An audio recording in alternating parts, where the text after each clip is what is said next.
You good? Hi, everybody. Hello, welcome. Welcome, everybody, to the Westminster Town Hall Forum. Pause for applause. Yeah. All right. It's okay. That's just warm up.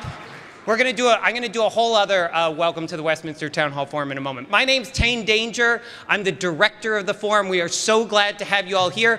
We are going to have an amazing program this evening with Michele Norris, which is going to, yes, round of applause.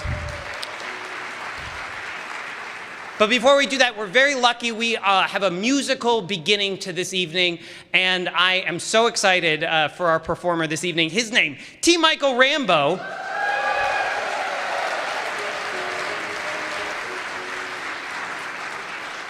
Is a three-time Regional Emmy Award-winning actor, vocalist, arts educator, author, and public speaker. He has made an indelible mark here in the Twin Cities. He has performed principal roles on almost every stage, I would bet, that you can think of in our region. The Guthrie, Penumbra, Ordway, Illusion, Mixed Blood, Park Square, 10,000 Things, Children's, Minnesota Opera, but to name a few. Nationally and internationally, his stage credits also include Carnegie Hall and places as far away as Africa and Europe and South America. On top of all of that, he is an accomplished recording artist and a residency artist and affiliate professor in the College of Liberal Arts, Theater, Arts, and Dance at the University of Minnesota. So please help me in welcoming to the Westminster Town Hall Forum, T. Michael Rambo.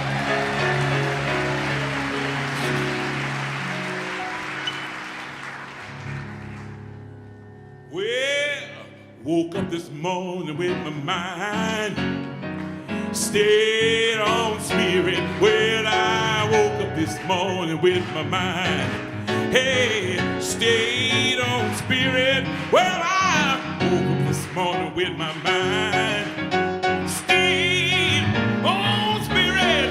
Hallelujah, hallelujah, hallelujah. Well,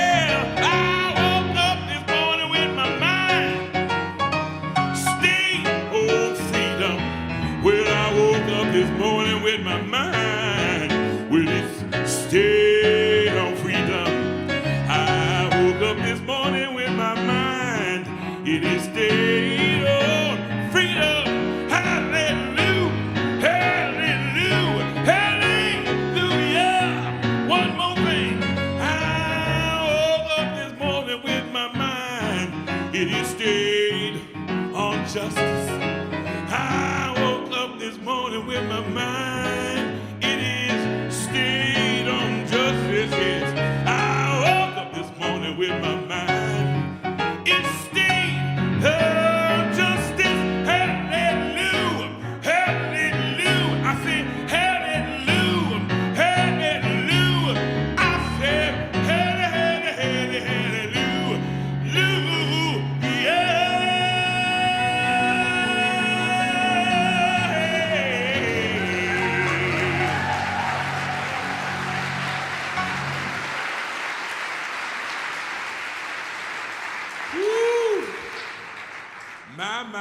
My. Will you look at y'all? Bless-hallelujah, bless-hallelujah. You know, it felt right to start off with my friend, Mr. Thomas West.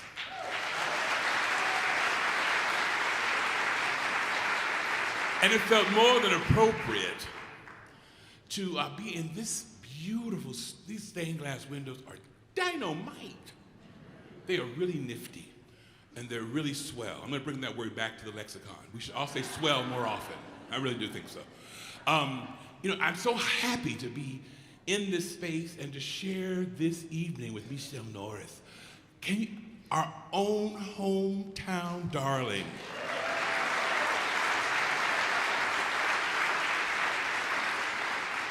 South Side? Only 3 of you know, but yes, South Side in any event. North Side? All over? There you go. Our hidden conversations. They are not really that hidden, are they? Our language, as a theater professional and as an educator, our language is often far more conveyed with all of this than what we say. And the 6 words that she enlisted hundreds upon thousands of people to write and jot down and send to her really spoke to how people feel and experience race. And I want to say that for me, race is a conversation that for me needs to migrate and move and push toward culture. If we make race conversation lean into culture, we'll see how we are far more alike than different. Now, I took on that challenge, and I love alliteration. So when asked what my 6 words would be, I'm going to make sure I say it right. Race, a complicated construct cluttered with contradictions.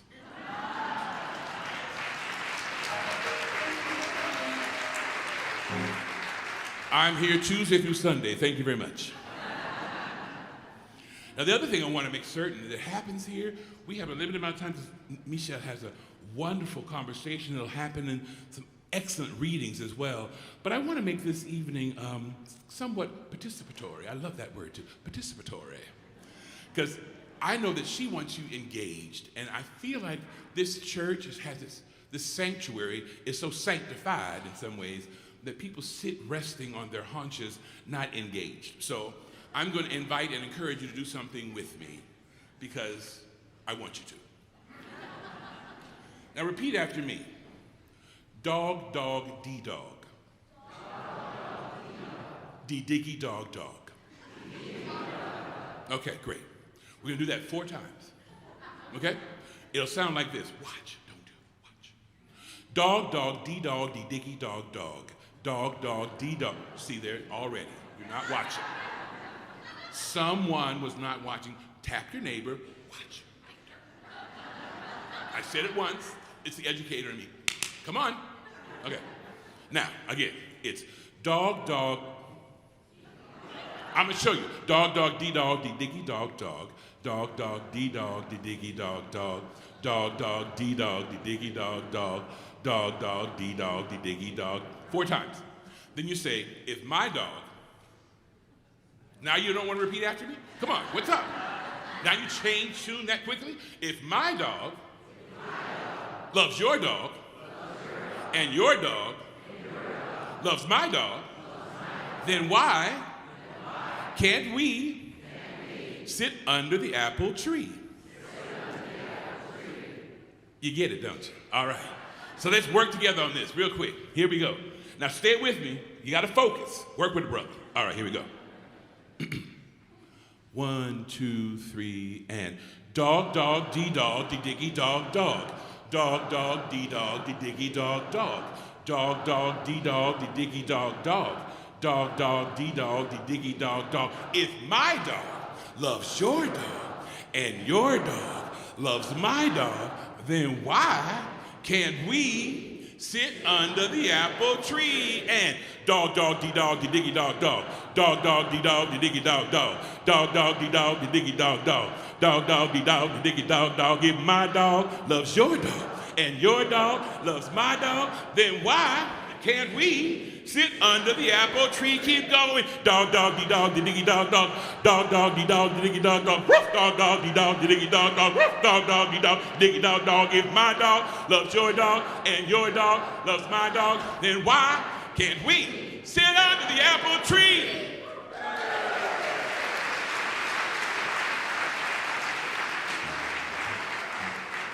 We have to look to other species to see how we need to behave. If dogs can do it, what's up with us, right? Well, Lord knows. Heaven help us.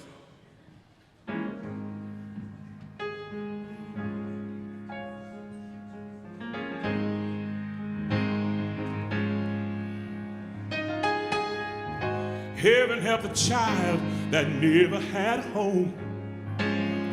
Heaven help the girl who walked the streets alone. Heaven help the roses if the bombs begin to fall. Heaven help us all. Heaven help the black man if he struggles one more day. Heaven help the white man if he turns his back away. Heaven help the man who kicks the man who has to crawl. Heaven help us all. Heaven help us. Oh, heaven help us. Oh, help us all. Heaven help us, Lord, hear our call when we go. Oh, yeah. Heaven help the boy who won't reach 21. Heaven help the man who gave that boy a gun. Heaven help the people with their backs against the wall. Heaven help us all. Heaven help us. Oh, heaven help us. Oh, help us all. Heaven help us. Lord, hear our call when we go. Oh, yeah. Now lay me down before I go to sleep. In the troubled world, I pray my soul to keep hatred from the mighty and the mighty from the small. Heaven help us all. Heaven help us. Oh, heaven help us. Oh, help us all. Heaven help us, Lord, hear our call when we go. Oh, yeah, hey, heaven help us all. Help us all. Heaven help us. Oh, help us all. Heaven help us, Lord, hear our call when we go.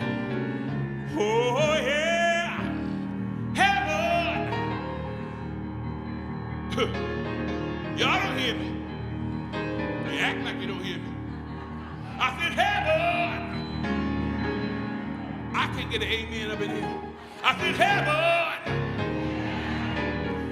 Heaven, help us.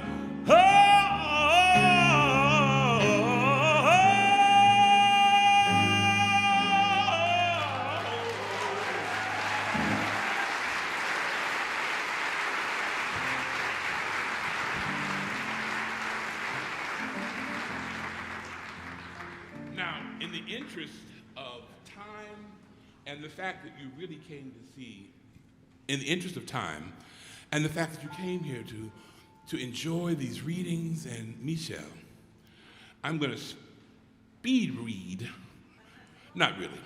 I'm going to share a spoken word piece that I wrote that I feel is very appropriate, you see, because my other 6-word conversation on race is can, whooped, can't, till, can't, could. I love the way y'all looked at me. See, can, whooped, can't, could. Can, whooped, can't, till can't, could. I love that. She was like, oh, yes. Oh, now you say it like that, I get it, yeah. So that's another one. Because if we believe that we can, we will be able to beat this can't until can't, could, and can do. And that's why these conversations about race and what Michele is doing is so vital and so very important. George Washington Carver said that how far you go in life depends on your being tender with the young, compassionate with the aged, sympathetic with the striving, and tolerant of the weak and strong, because someday in your life, you will have been all of these. Ashe? So, as I move into this spoken word piece, and as you listen to today's conversation, think about what you can do. What can you do? What act of courage? This spoken word piece is about being a flame, being what my grandfather, who was a high school principal, would tell us, say, boy, you can go around life being a thermometer, taking the temperature of a room. But what I want you to learn how to be is a thermostat so you can change the atmosphere.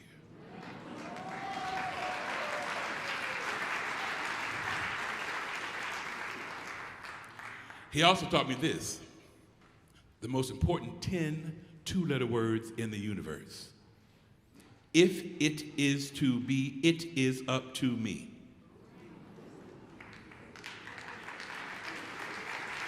See, my grandfather was smart. He knew his letter words. He went to college school and everything. If you didn't know, I'm from East Texas, and so I tend to lean back into that. This piece is called Listen to the Drum.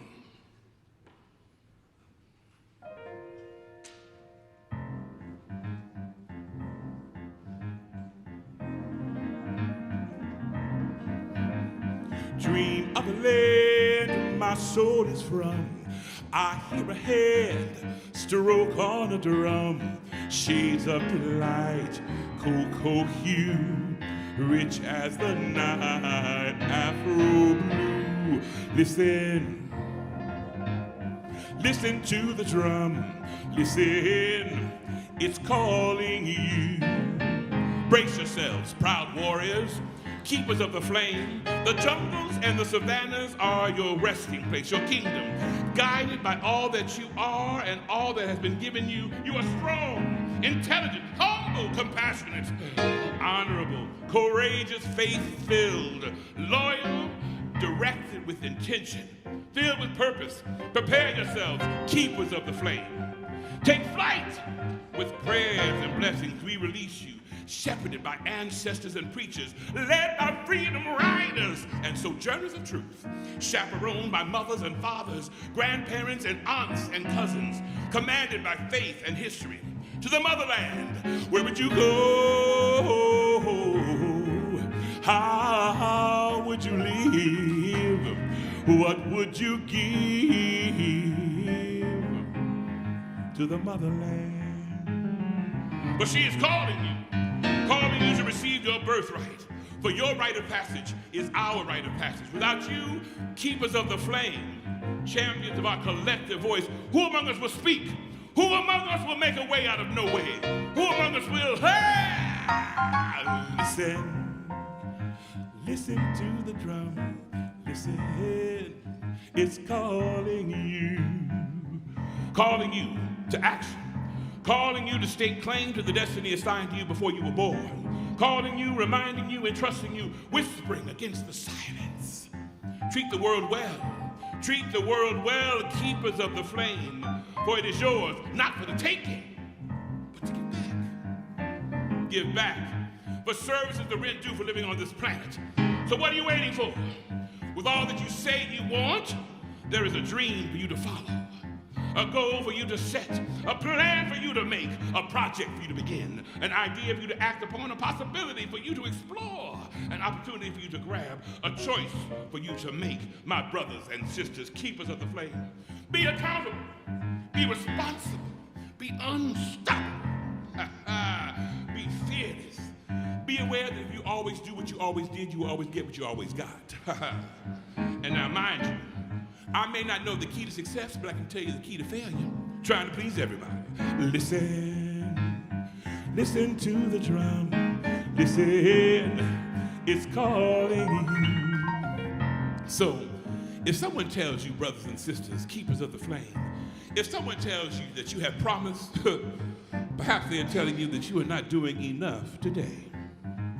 For potential is a luxury none of us can afford, and the price is far too great if we never achieve it. As Dr. Martin Luther King said, now is the time to make this nation what it ought to be. Now is your time to listen. Listen to the drum.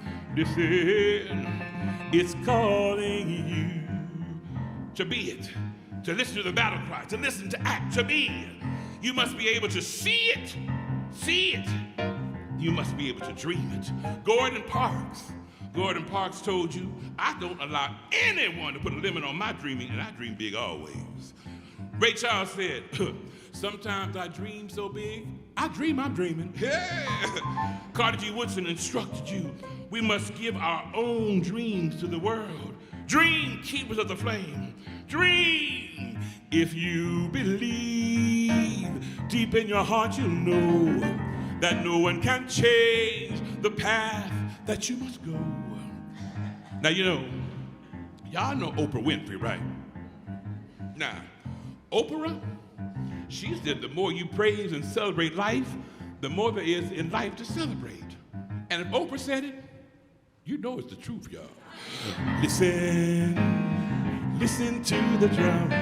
Listen, it's calling you, echoing out from the stillness, piercing the darkness, drowning out the madness, confronting the chaos, like the griots before the village saying, we believe in you. We honor you. We lift you up. Warriors, praise singers, keepers of the flame, educate our people, re-educate the world, a world not clear and often in fear of your goodness, your greatness, your wholeness, your connectedness to the past, the present, the future. Claim it, your place in the sun. Wear it with dignity, with pride. Live it out loud like a spoken word poem. Calling you, motivating you, telling you to listen to the drum. Listen, it's calling you. Never stop listening. For the drum today beats in honor of you,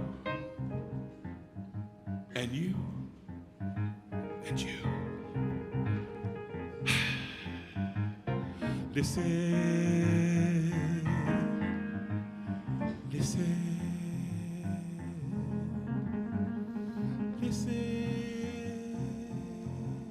to the drum.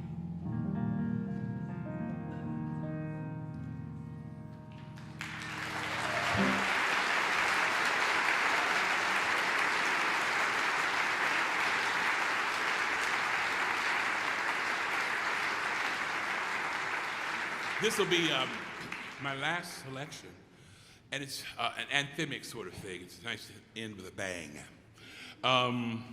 What I wanted to say is something that I think is so... Alvin Toffler. Anyone know the futurist writer Alvin Toffler? I see some heads nodding.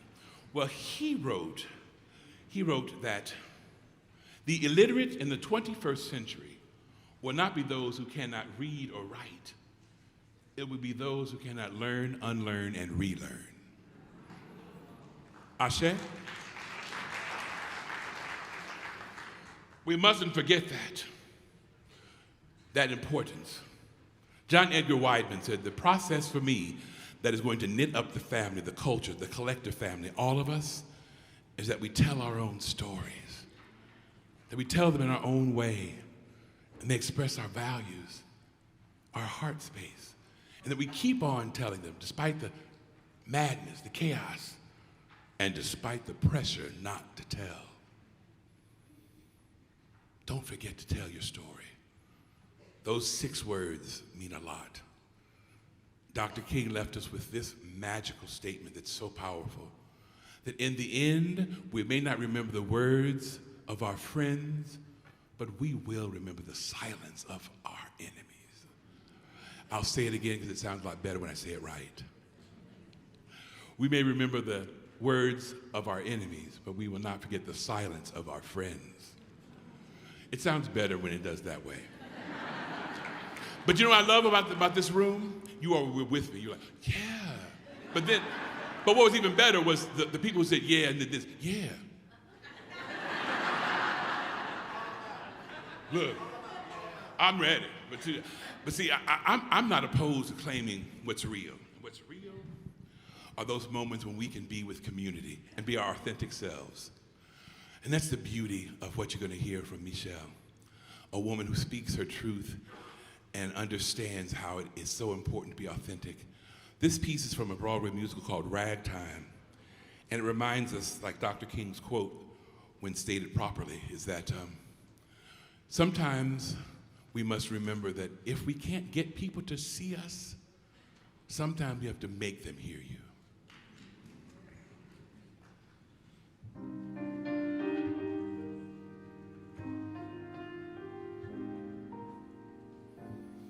Go out and tell your story. Let it echo far and wide. Make them hear you. Make them hear you.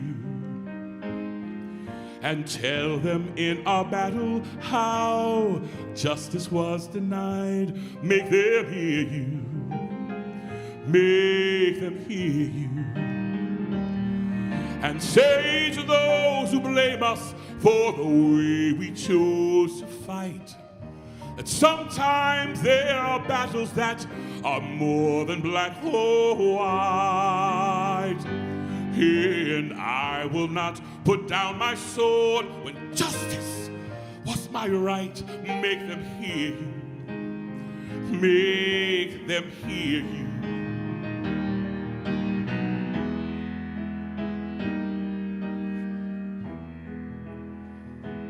Go out and tell your stories to your daughters and your sons. Make them hear you. Make them hear you. And tell them in our struggles we were not the only ones. Make them hear you. Make them hear you. Your sword may be your sermon or the power of the pen. Teach every child to raise her voice, and then, my brothers, then will justice be demanded by 10 million righteous men. Make them hear you.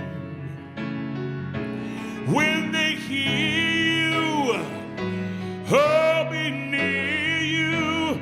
Oh, yeah.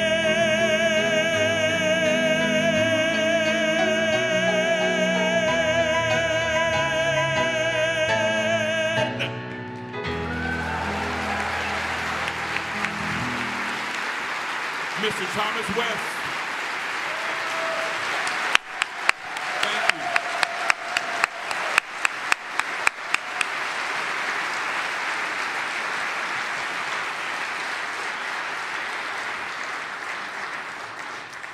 Friends, let's have another round of applause for T. Michael Rambo.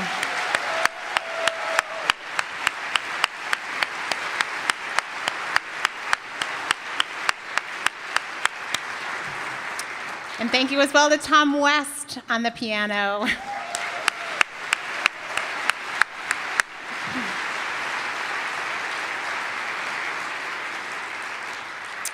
Hello, I am Megan Gage-Finn, and I serve this congregation and community as the Senior Associate Pastor here at Westminster. It is good to be together this evening, and welcome to this space, and welcome to this conversation.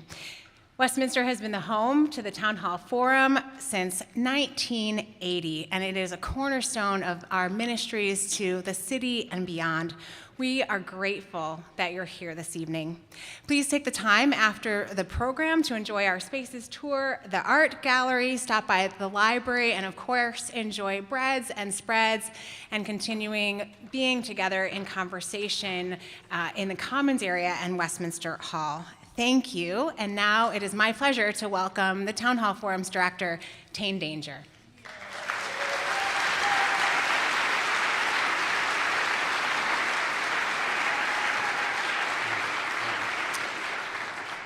Hi, everybody. Welcome to the Westminster Town Hall Forum. Very excited to have you all here for a tremendous evening with legendary journalist Michele Norris.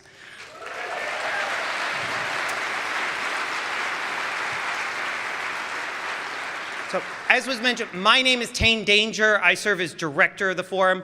If you have never been to the Westminster Town Hall Forum before, welcome. This is absolutely a wonderful, beautiful, amazing group of people who are here tonight, and we are so grateful to have every single one of you here in person, as well as watching on our live stream tonight. The Town Hall Forum has been doing this, bringing people together around big ideas with inspiring speakers since 1980. Our mission is to invite voices of conscience to address the issues of the day from an ethical perspective. All of the forum's programs, like tonight, are entirely free and open to all. It is something that was built by this community for this community. The advisory board of the forum chose the theme of seeking truth for our spring 2024 season, and I can't think of anyone better to help us kick off that season than Michele Norris.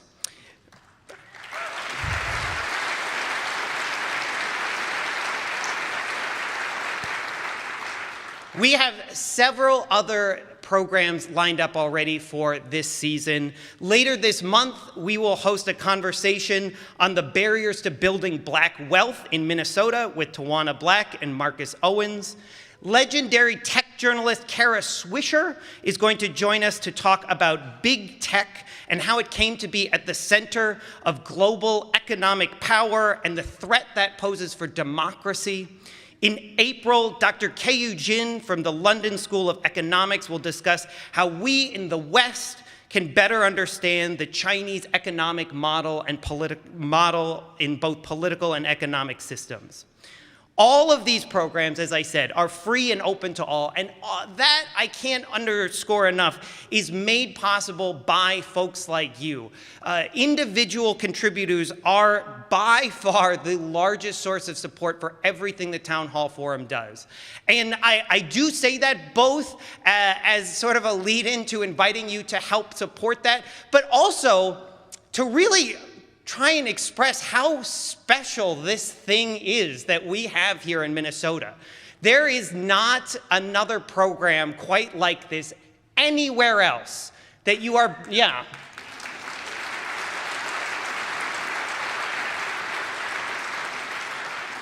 We are able to bring amazing, inspiring, insightful people here 8 to 10 times a year to do talks, conversations, and answer questions from folks like you.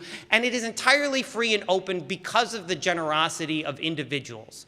And so if you are able and so moved, please consider supporting the Town Hall Forum, whether that's by making a donation with the envelope or the QR code in your program, or becoming a volunteer, or thinking about joining our advisory board. This is something that was put together many years ago by folks in the community. It is something that is still supported by folks in the community, and you all are part of the Westminster Town Hall Forum just by being here tonight. So thank you, thank you, thank you.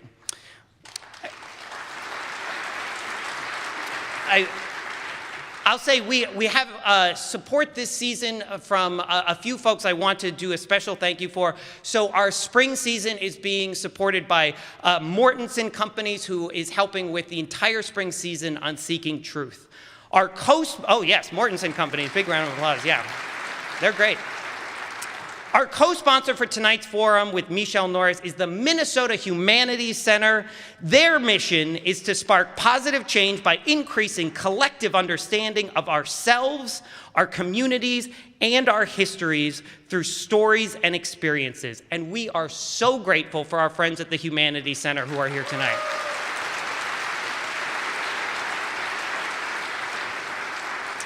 We're also getting support tonight, particularly in helping capture some of what's happening this evening on film from our friends at the Minneapolis Foundation. They work to drive collective action to realize strong, vibrant communities. And I'll say just quickly, both the Minnesota Humanities Center and the Minneapolis Foundation have been very strong partners with the Westminster Town Hall Forum for several years now in doing work around bringing community together on important conversations, often focused on racial justice and equity here in Minnesota. And so to both the Minneapolis Foundation and Humanities Center, thank you, thank you, thank you for making this work possible.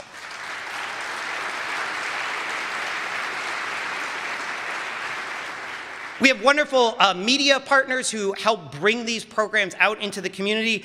Minnesota Public Radio has,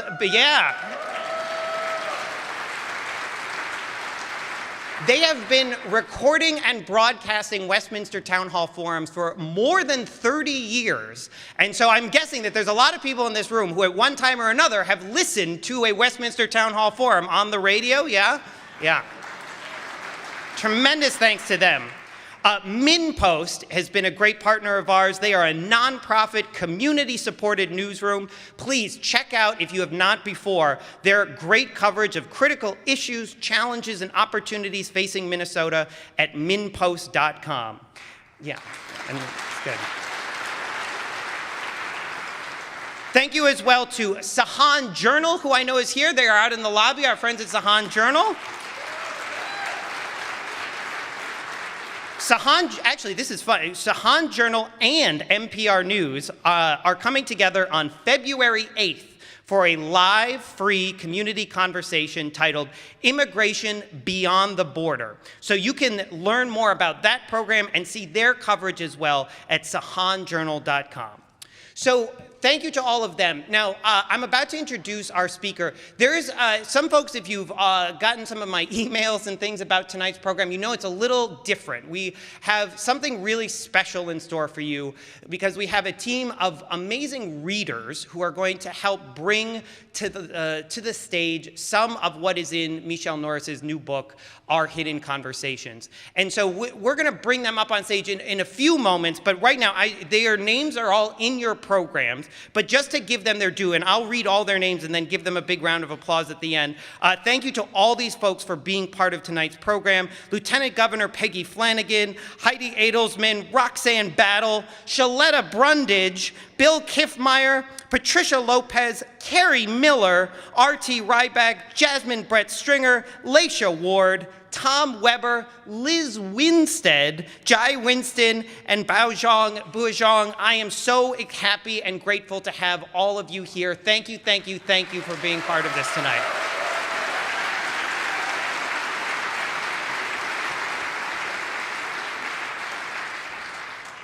All right, here we go. I'm so excited for this evening.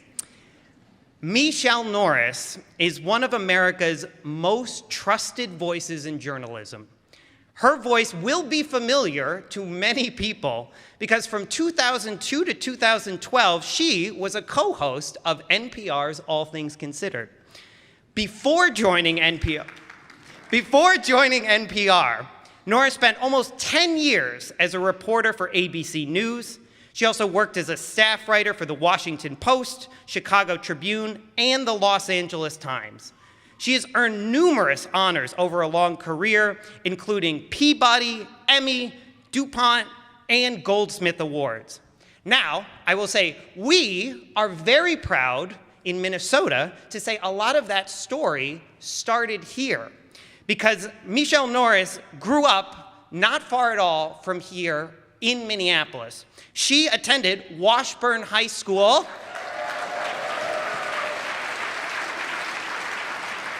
and the University of Minnesota.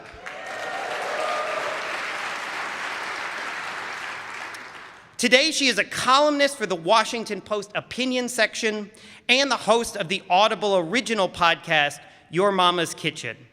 Her first book, The Grace of Silence, was named one of the best books of the year by the San Francisco Chronicle, the Christian Science Monitor, and the Kansas City Star.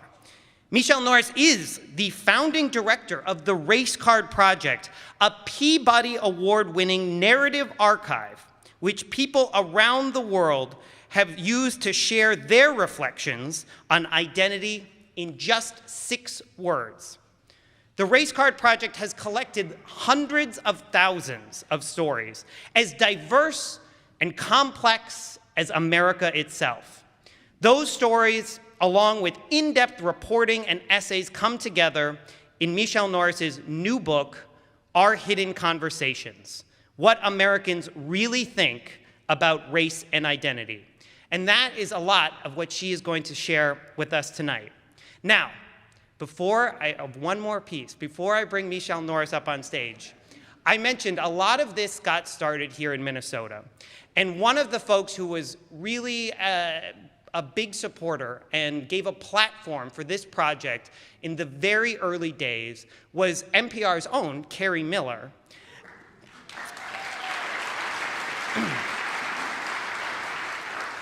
Kerry Miller is the host of Big Books and Bold Ideas on NPR. And to help us welcome Michele Norris to the Westminster Town Hall Forum, I wanted to invite Kerry Miller up to just share a little bit about those early days with the Race Card Project. So please, a round of applause for Kerry Miller.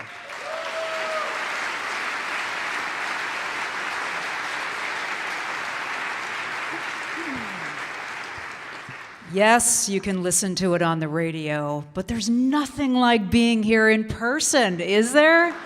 Shoulder to shoulder, having this experience together, being unguarded, being vulnerable, being aware, and being in the presence of Michele Norris. It doesn't get any better than this, so it's good to have you here. In 2011, as Tane said, the city of Minneapolis chose Michele's memoir, The Grace of Silence, as its one Minneapolis, one read. So Michele and I met on a stage at the Guthrie Theater in the round to talk about the book. Near the end of the evening, Michele invited the audience to condense an impression about race into 6 words and write them down on a card. Now, I have to tell you, I was thrilled to be sitting on the stage and not getting this assignment because a buzz went through the audience. This was new. You know, Michele was still kind of conceiving this. People weren't sure what this was going to be. And then people filled out their cards, and then they rose to start declaiming some of what they had written. You could hear in the moment the searching and the seeking and the quest to be understood, and I think the aspiration to be vulnerable. I think people were willing to do that, and it felt like the kind of space in which you could do that. Michele said recently, the cards reveal the way America is sometimes in conversation with itself without even knowing it. So let's tonight be open and aware and vulnerable and unguarded, and let's get this conversation started. Please welcome Michele Norris to the stage of the Westminster.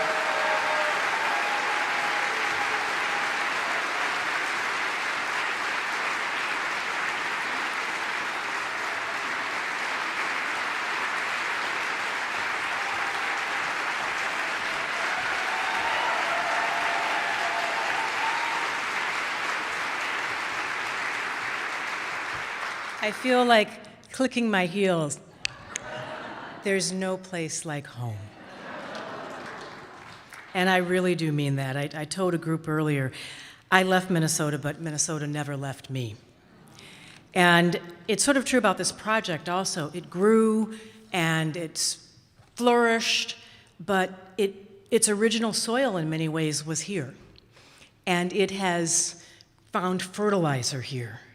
And it has found support here.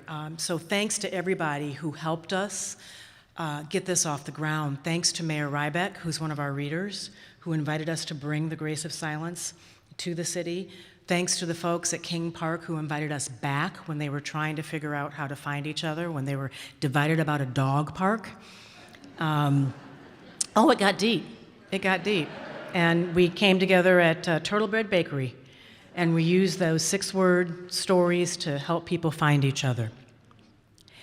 Thanks to everybody who sponsored this program tonight in particular, but to those who sponsor the forum in general. This forum is special. I travel the country. I live in Washington, D.C. There's not enough of this in America, where people come together and listen to ideas. People come and sit shoulder to shoulder, and it's a blessing to know that we can do this, particularly after COVID. And, we will never take this for granted.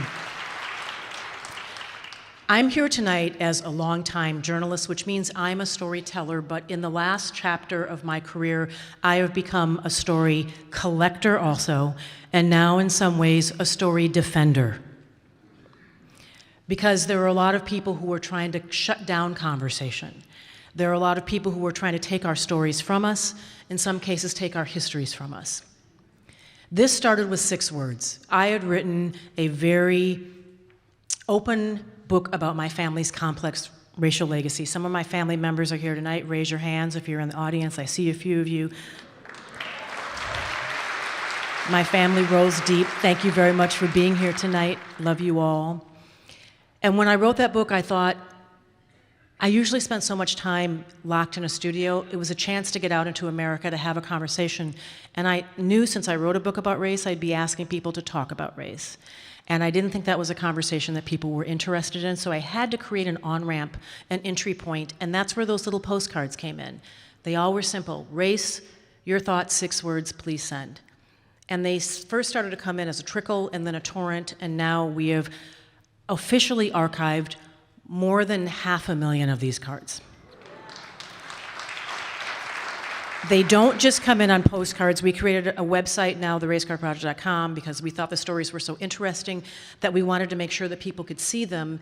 And we then began collecting stories digitally. So now what you see in the book are the stories that come in primarily digitally, but we still love the postcards because I just love seeing people. I love seeing their handwriting. I love to see the way they cross things out. When you get the card, because you can cut and paste. You don't see the thought process when it comes in digitally. So I miss the postcards, but I appreciate when people send their cards now in through the online submissions. They can enhance them because we added 2 words, anything else. So people send their 6-word stories, and then they send back stories. And then sometimes they send in photos. My team, the members of the Race Card Project team are here, particularly David and Melissa, and my son who's helping us out, Norris Johnson, right there, big fro. They try to talk me into putting photos on the website and allowing people to submit photos, and I didn't want them to do that because I apologize if anybody in this room works for Facebook, but I was afraid that if we accepted photos, the website would start to look like a messy teenage bedroom. Because that's what so many of the social media platforms, I don't know where my eye's supposed to go, but when people sent in photos, you got to see another dimension of their humanity. They were sending childhood photos because they were still adjudicating something that happened to them years ago. They were sending photos that told a part of their story. They were fishing, they were camping, they were on vacation. They were a blended family. And you see this beautiful blended family, and the 6 words are, no, I'm their mom, not the nanny. Lots and lots of cards that come in like this. So after archiving all these cards, I've learned a lot of lessons, and I'll talk about some of that with Tane, and I can't wait to get into that conversation. But one of the big lessons I've learned as a communicator is that the conversations that we have about race that are held in the public square, that are led by the members of the press corps and the media, that it's very different than the conversation that is happening closer to the ground. This is a taproot for me, to be able to hear conversations that are otherwise unavailable to me. I liken it in the book to growing up in Minneapolis in a working class neighborhood in the South Side, in a community where a lot of people didn't have air conditioning. So what'd you do in the summer? You threw the windows open. Sometimes you had sleeping porches out back, and I remember riding my Stingray bicycle with the banana seat and the handlebars that went out like this. My friend Heidi's with me. You remember we had those bikes? We used to buzz around, and we had alleys in our neighborhood. So you could buzz up and down the alleys, and in the summer, when the windows were open, you heard everybody's life. You heard all their business because the windows were open. That's what this project is like to me. Roaming through America's neighborhoods when the windows are open and you can hear what people really think because they're inviting us into their lives, talking about the things that you usually don't hear. So I'm going to invite the ensemble up here, and they are going to help us hear something that is normally not available to us. As you listen to this, course of 6-word stories. Understand that I'm a writer, and I wrote a big, long book. But the stories included in that book are not just mine. I wrote a dozen essays, but I included hundreds of stories that come from the people. These are their stories. So the 6 words that you're about to hear, all of these, this chorus, this symphony of 6-word stories, they come from Americans in all 50 states. They are part of a conversation that you normally don't get to hear, because many of the people who are saying these things out loud to me have said, I've never said this before. I've never had an opportunity to say this before. So that hidden conversation in America, the one you kind of know is out there, but you usually don't get to hear, this is what it sounds like. It matters, like it or not. Respect runs in a circular motion. Race does not exist by itself. Race is everything, but it's nothing. Today's soft segregation still harms everyone. Black wears me wherever I go. Does not define who I am. I admit to unconscious racial bias. Stereotype is a shackle, broke mine. Suit, degree, still afraid of me? Still working harder than others are. I am fortunate to be Caucasian. The point of it all? Power. Get your seats off our neck. Blacks complain constantly despite obvious progress. But I voted for Barack Obama. Colors run together. Why can't people? I hear my grandfather's hateful words. Think Dr. Seuss's in the Sneetches. Pay no attention to the packaging. I am still not from Vietnam. Please stop saying I am articulate. Do articulate whites also impress you? Diversity don't count if it's white. Presumed understanding is worse than ignorance. What if classrooms can't change racism? Not Chinese. You must be Japanese. I bet they're good at math. What do you mean, you people? I'm not like the rest. Easy to assume I am guilty. Terrified you assume I'm judging you? Hardest jails to escape are gateless. Pride or crutch? Please describe now. Sometimes I'm angry at white people. Am I failing my Latino son? I am not like my parents. Talking about racism creates more racism. I really like a black guy. I'm a girl, not a fantasy. To you, always the exotic other. I am more than just white. Didn't sound Chinese on the phone.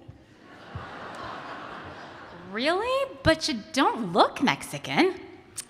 I thought you would be taller. Thank God it's a white woman.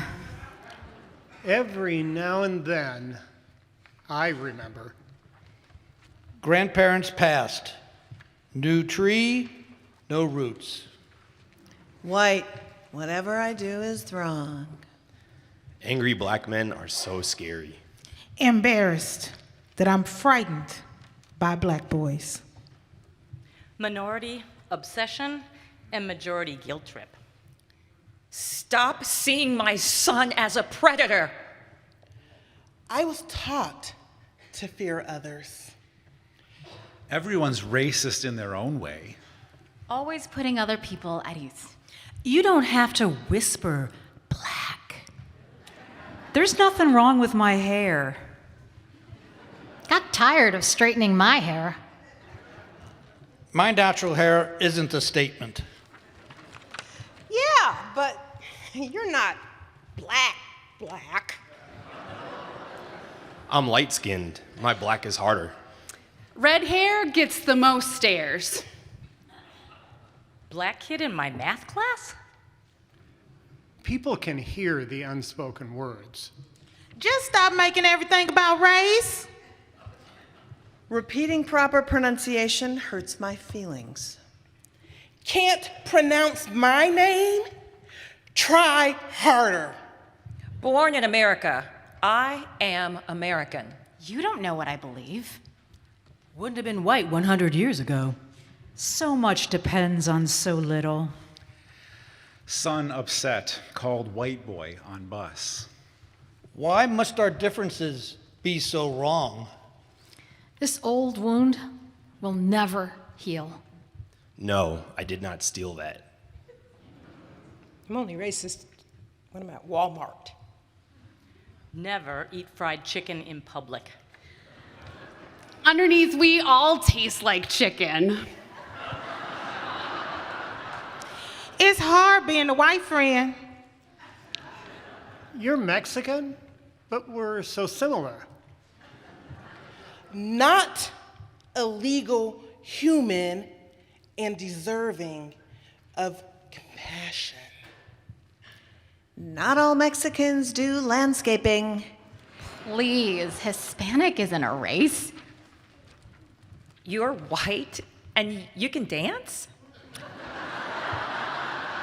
The only Jew on Easter Sunday. I'm not just Caucasian, I'm Caucasian. You feel superior, but you're not. Since when am I a racist? Why'd you invite the white guy? And you wonder why I'm mad. Worry I will say the wrong thing? We are all in this together. Native. No one knows I'm passing. I feel uncomfortable with you here. Nobody's a racist, yet racism persists. Would all my ancestors love me? Is that all your real hair? You love God, but not me. You're here because of affirmative action. No, I am not the exception. I feel uncomfortable with you here. Racism deniers are the worst racists. Stop thinking black. Start thinking human. Can't be colorblind and see me. Yes, I am really her mom. Is Jewish a religion or a race? I don't see you as Muslim. Equating white with racist is racism. Native Americans, voiceless in race conversations. Married, male, 65, gray, overweight, invisible. You've got to be carefully taught. Got to stop thinking this way. Sometimes stereotypes are true. Face it. Puerto Rican, but everyone thinks I'm Mexican. I'm Polish, not a joke. Race, a weapon of mass destruction. Progressives always gloss over the truth. Conservatives distort truth to promote agenda. Spoke the truth, burned at the stake. White people continue to disappoint. Black people don't forget the past. Asked for equality, got integration. You don't look Jewish to me. No, my name is not Maria. What is that on your head? Taiwanese American who wants to understand. I don't think I'll ever understand. Understand that you will never understand.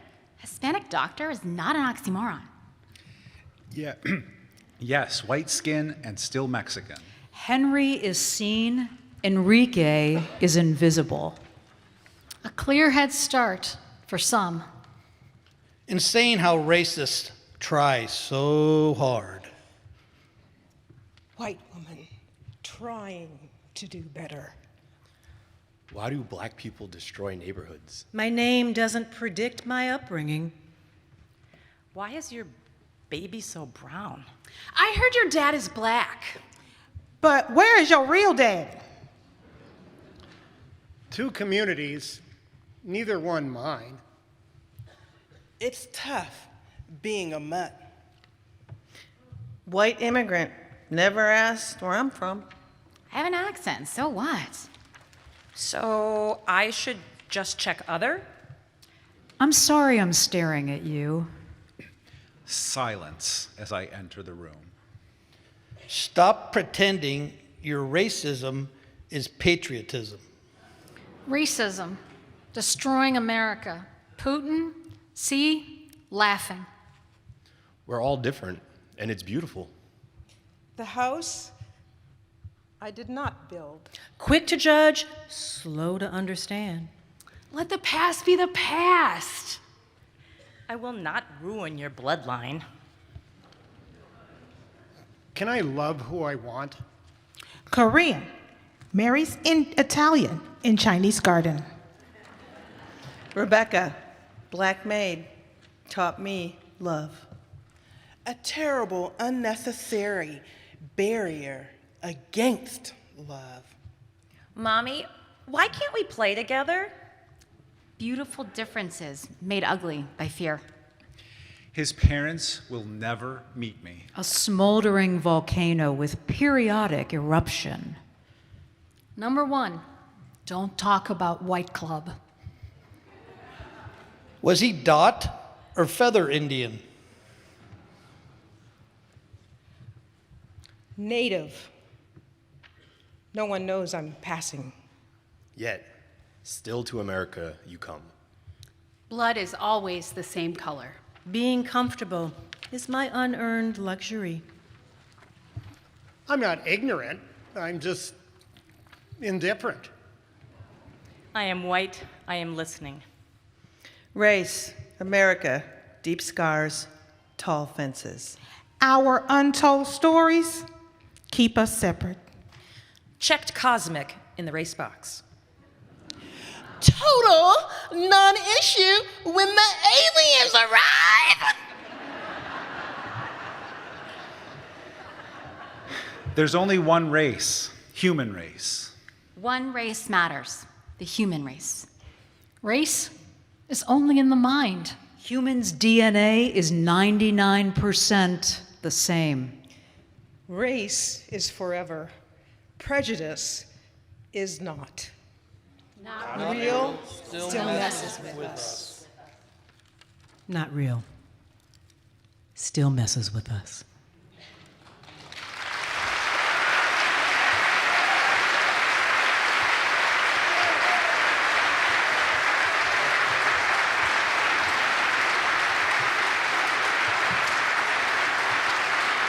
Please thank our ensemble and let them take a bow.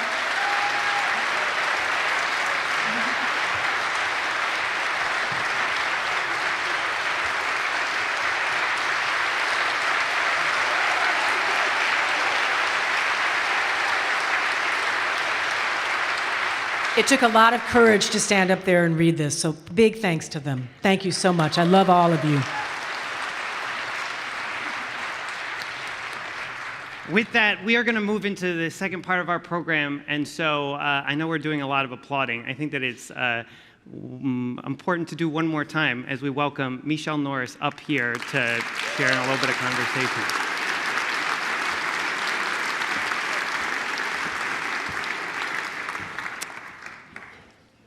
Thank you so much for being here. Thank you so much for, I want to acknowledge on the very front end how much work this is. 14 years of doing this. And members of the race card team are here, and I understand that there's a lot that goes into it. And it is tremendous, and this is a tremendous book, and it is a tremendous project that you have been doing, so thank you. I guess that one of the questions I wanted to start with, why does this work?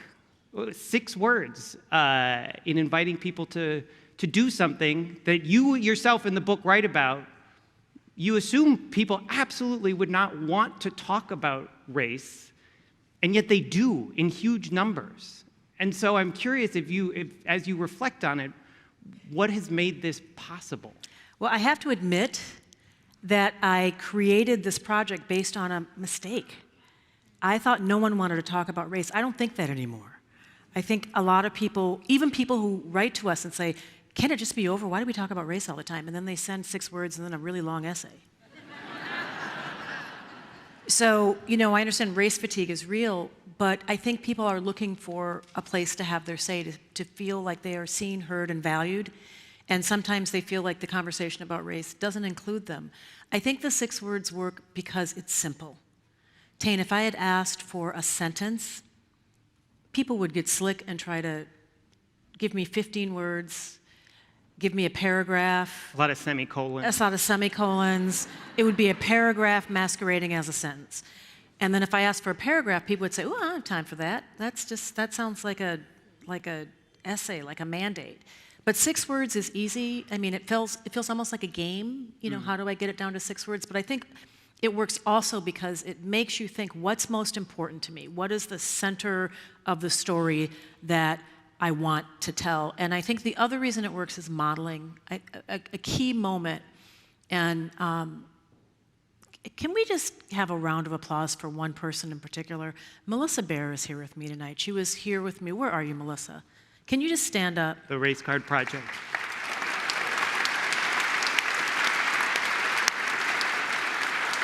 We have been together since I wrote the first book. She's, as I heard today, the wheels on the bus, the gas in the tank, the upholstery on the seats, the whole thing.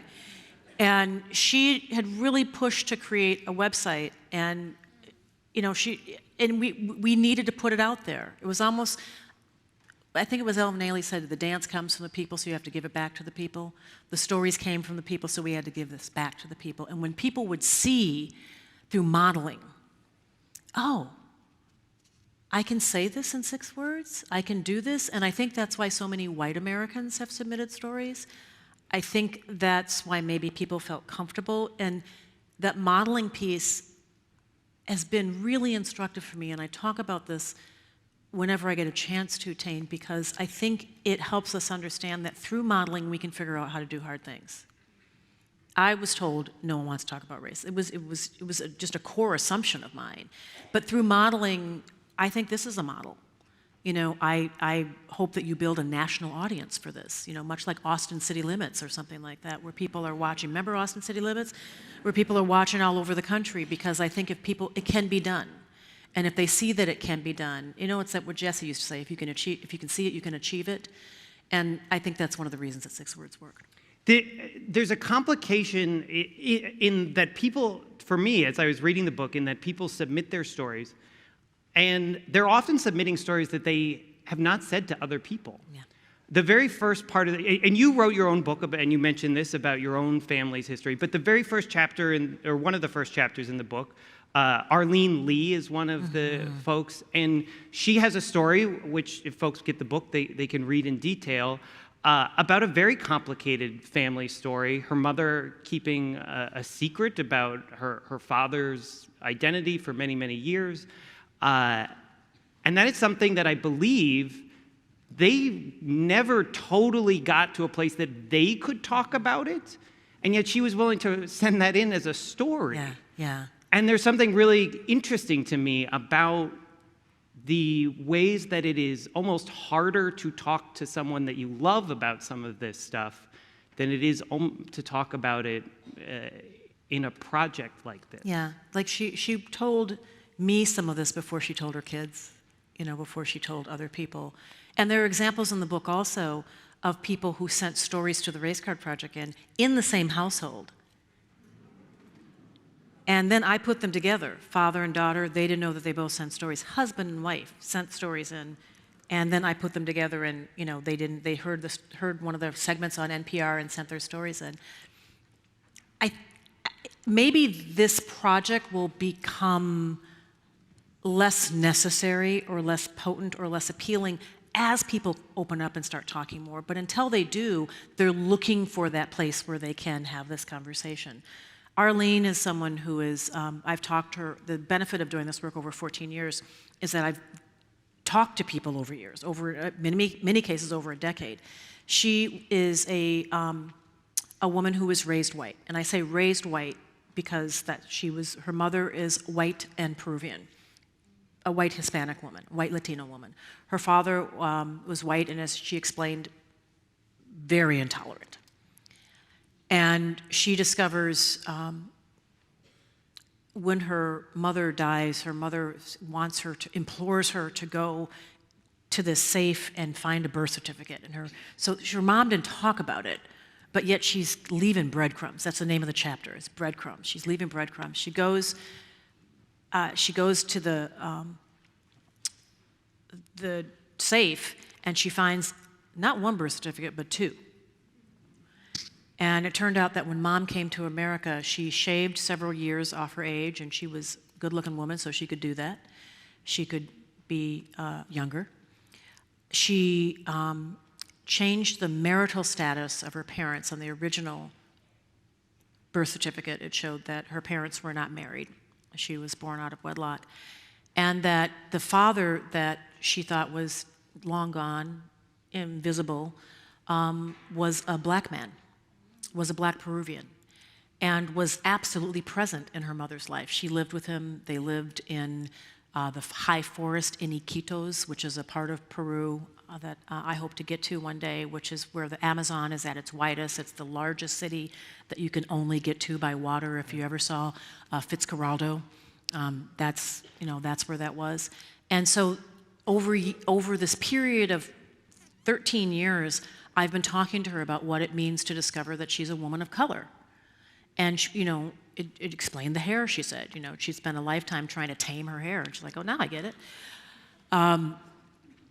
But, she discovers this when Barack Obama is president. And she feels one kind of way about being, having these conversations. Then is kind of trying to search for her identity when Donald Trump is president.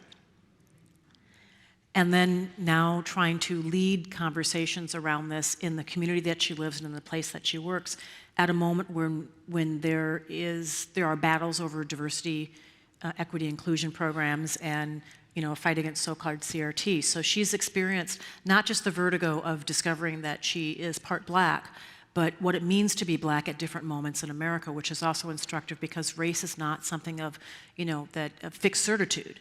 You check a box and it's always one thing. It can change because you change. It can also change because the world changes. I mean, I was going to wait to ask you this question until later, but it seems appropriate now. You've been doing this work for 14 years. Has it gotten harder? Well, it's gotten, I'm not going to pretend that this is hard work. It's to spend every day talking to people about an emotionally laden subject and I've learned, to practice self-care, to take walks, to take care of my heart, and my mind a little bit. It's also hard because of the volume. I'm just going to be, honest about that. I mean, we run an archive that we now take seriously. We hope that storytellers of the future will be able to reach to this archive and understand this really interesting moment in America. I liken it in the book to dendrochronology, the study of tree rings. If you cut a tree ring down, the tree ring is going to tell you a story. And it's going to tell you about the surrounding environment. It's going to tell you about weather. It's going to tell you about whether humans introduce toxins in the environment. And I liken the archive to social dendrochronology. This archive, which is bookended by the presidencies of Barack Obama and Joe Biden, with Donald Trump in the middle, and then punctuated by a global pandemic, the killing of George Floyd not far away from here, economic tumult, climate change, technological upheaval. People are going to study the moment that we're living in. And what I would give to have an archive like this to study a previous era in America, so we realize that we are stewards of something, that we are conservators of not just people's truth, but of a moment in history. So when you say it's hard, yes, we have to carefully archive everything, carefully tag everything, make sure that we're maintaining it. So that's another example of me becoming a story defender, that I'm protecting this so that it will live, so that it will outlive me. So that's the sort of physical aspect of the difficulty. But the other thing is absorbing, being a sponge, for other people's anxieties, triumph sometimes, laments often, anthems, questions, and I try not to see it as a burden because it doesn't feel like a burden to me. It feels really like an opportunity. And if you're doing work that you really love, you just make sure that you get the rest so you can do it. And you just make sure that you maintain yourself, you nourish yourself, you sustain yourself so that you can, get up and keep doing the work. And every time I think, oh, it's hard, I think, not compared to so much work that other people do. It feels really, to me, like a gift that I get to do this and that I get to share it with you. In that spirit of modeling, and pulling it to the piece you talked about, that this book, the project, is bookended by some major events that have happened in our country. And you talk about that you can see those in the stories, but they come through people's personal stories of themselves and their families and their identities. And so it's not somebody saying explicitly, like commenting on something they read in the news, but when one of those things happens, you can start to see that almost like, as you mentioned, show up in the tree ring. And I wonder if there is something instructive of that, of how we talk to each other, that maybe we get too much into what's happening in the news and we lose track of the personal. Yeah, a perfect example is George Floyd. If you go to the Race Card Project website and we have a search function, and if you put in George Floyd's name, you're going to get some stories, but given the volume of stories that we saw in 2020 that came into the website, you would think that his name would populate the website much more. But when people are writing about something like that, they write about their son. They write about going to work and not knowing what to say to a coworker. They write about, they are worried about that young woman who took the video. When they wonder whether they would have the courage to do the same thing. A perfect example of that is, it's in the book, it's in a chapter, I Wish He Was a Girl. And it was sent in by a woman named Kristen Moorhead. And she sent that story in on the day, y'all remember Tamir Rice? And you remember the day when the grainy footage was released where you saw the police officers approach this child in front of a gazebo and he's killed. And they thought he had a gun. Didn't.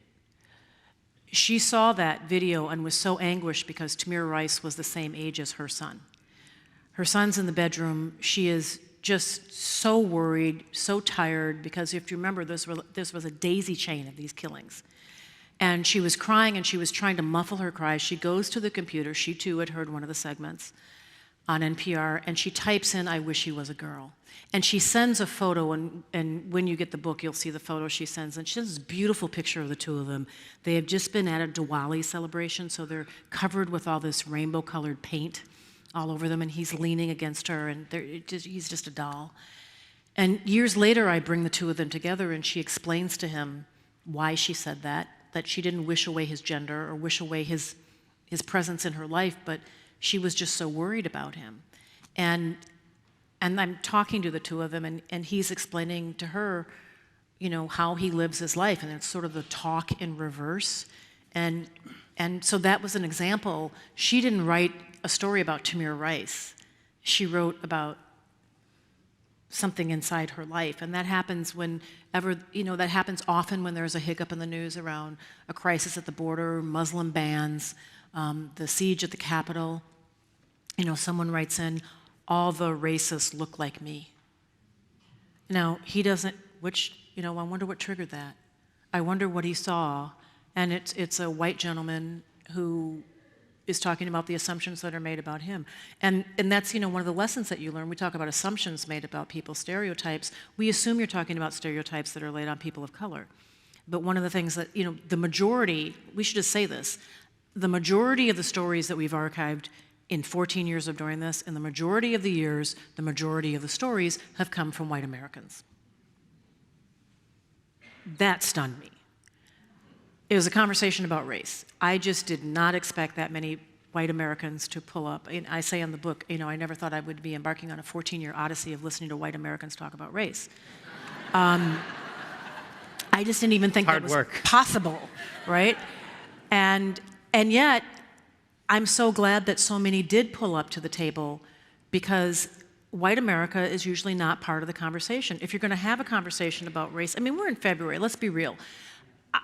I'm a journalist. I am so popular in the month of February. My phone just is popping.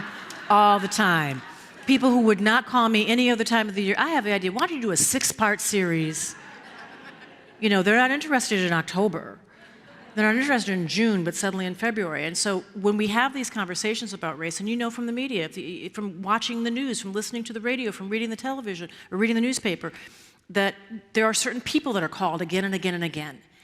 And we don't call white America enough to say, tell me about this. What do you think about this? There was a shooting in upstate New York, a horrible, you know, someone goes to a black neighborhood on purpose and kills people when they're just trying to buy hamburger and toilet paper. And again, we go to find black people talk about the element. Well, wait, this is a white guy that did this. Why don't we bring in white people to talk about, you know, the roots of hatred? Let's interrogate that too. And this is a reminder to me that we need to widen the aperture in these conversations and make sure that more people are included, because many of the people who do come to share their story have said that they feel like in other places they don't have a chance to do this. So one of the things you write in the book, I think this is a direct quote, that people want a space where they can share stories without rebuke, that they want to be able to share their stories. And I read that and I was like, that is absolutely true, and that seems like potentially a very, very hard thing to be consistent about, because there's a piece where we are all sometimes, we feel an almost moral obligation at times to feel like it's our job to rebuke something that we hear because it rings the wrong way or they use the wrong word. And so I'm having read that, I wanted to ask you, how do you hold those two things? What do we do with that? I think a lot of people, in fact, I know a lot of people come here because they can put something on the table, they can say something, and no one's going to wag a finger at them, and no one's going to bark at them, and no one's going to judge them. However, if we're going to figure out how to listen to each other, we need to figure out how to do it in spaces like this. We need to figure out how to do it in communities. We need to figure out how to do it in the workplace. We need to figure out how to do it sometimes in our families, because, I mean, you've all been to Thanksgiving where some, you know, come on now, right? You know, so we need to figure out how to do that. And although we're looking for places where we can speak without rebuke, we also have to get used to staying in spaces when there is rebuke. And figuring out how to keep people at the table even when things get a little rocky. And so when people ask me, how do I do this in a community? Think about the rules of engagement. Think about whether or not you can set up something where we're going to say it might get a little uncomfortable, but let's figure out how to get comfortable with the discomfort. Let's just say that even if it gets uncomfortable, as long as there are not any kind of ad hominem attacks, as long as there are no threats, we're going to figure out how to stay at the table. Because guess what? That's what you do at Thanksgiving, right?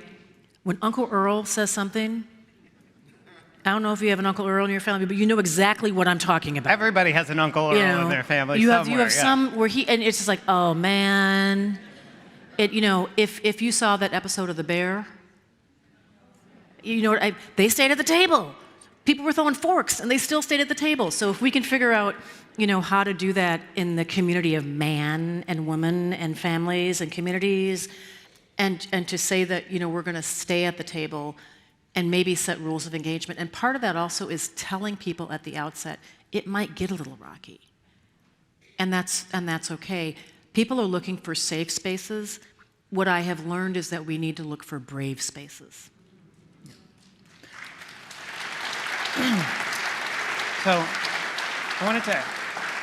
So there's a chapter in the book that is actually built around a couple of stories that come out of Morris, Minnesota, or around Morris, the area around Morris, Minnesota.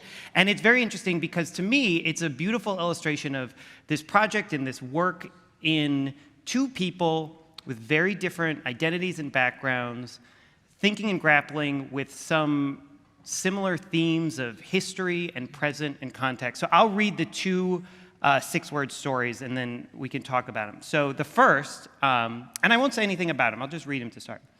I flourish farming ancient tribal lands. And then the second one is Dakota, Lakota, native, land, pride, immigrant. Mm-hmm. And these were, so one of these is a gentleman who inherited a family farm in Morris, Minnesota. Yeah. and is grappling with what does that mean to be working that land, that he is aware of the history there. And the other one is from a young woman who was a student at the University of Minnesota Morris, is Dakota Lakota herself, and is in her own way grappling with what does it mean to be part of this community now. And those two things are in conversation. You put them into conversation in this book. And they were in the same room at the same time. They don't know each other. I spoke at Morris, and those two cards came in from that evening. They both were in the audience. Mariah sent her card in right away, and she's from South Dakota, lives in a reservation there, school teacher there now. And Ed Kaufman kept his card and sent it in 2 years later, which is interesting. I don't know if he found it in a drawer or had it on a bulletin board or whatever, but sent it in 2 years later. And when I started talking, because I reach in and do oral histories with people, and so when I reached in, I realized, wait a minute, they were in the same room. So I don't want to give too much away because you'll read it, but she is descended from people who were forced off the land. Forced marched, literally off the land after the War of 1862. The federal government was victorious. That was part of the deal, was that they had to leave and they were sent to reservations in South Dakota. He sent in 2 six-word stories when he sent his in. He had 2 years to think about it, so he sent in 2. And his second 6 words were great-great-grandfather stood witness at Mankato. You know what I'm talking about. The mass hanging of 38 Lakota. So he fought in the war, stood witness on that morning when 38 men were hanged, and after that, her family were part of the people who were forced off the land. And she is the person who feels like she's an immigrant, even though this is her indigenous land. So it was an opportunity for me. A lot of these stories are entry points or opportunities for me to do deep research. So in the essays that I write, I start with 6 words and they're launch points. And so for me, I just kept digging and digging and digging and digging. I was very well educated here in Minnesota. Some of the best schools in the country here in the state, went to college here. I learned all kinds of things I did not know, was not taught to me, did not know it. I talk about the high school that I attended, Ramsey High School, county named for Ramsey, and I learned about what the name Ramsey means and how there were, he is the one who put out an order that, that if you came with a scalp, you got a certain amount of money, and it was deep. I don't want to give too much of it away, but it was interesting. But one of the upshots is that when you grow up in Minnesota, these Indian names are all around you. Our state, our city, our streets, our high schools, our teams. And the one thing that really hit me was, whoa, the name Minnesota, the name derives from the people that we drove from the land. Like, you got to go, but your language is kind of pretty, so we're going to keep the name. And I was not taught that. And I decided to do deep dive research and just, wanted to write what I think is a beautiful essay about what I learned, and that I hope will be an invitation for us to lean into that history, as difficult as it is, and learn more about it, especially at a moment where there are people who are trying to prevent us from looking over our shoulder at this history. And, I don't think we can outrun it, and I don't think we should. This is the part we're going to start opening it up for you all to ask your questions. And so everybody here should, if you're in the room right now, you have a card. You have 2 cards in your program. You do have a card to write a question down, which we'd encourage you to start doing right now. And you can raise them up, and our ushers will come around and collect those. You also have a race card from the Race Card Project in your program this evening. And so if you're so inspired tonight and you want to write one right now, please do that.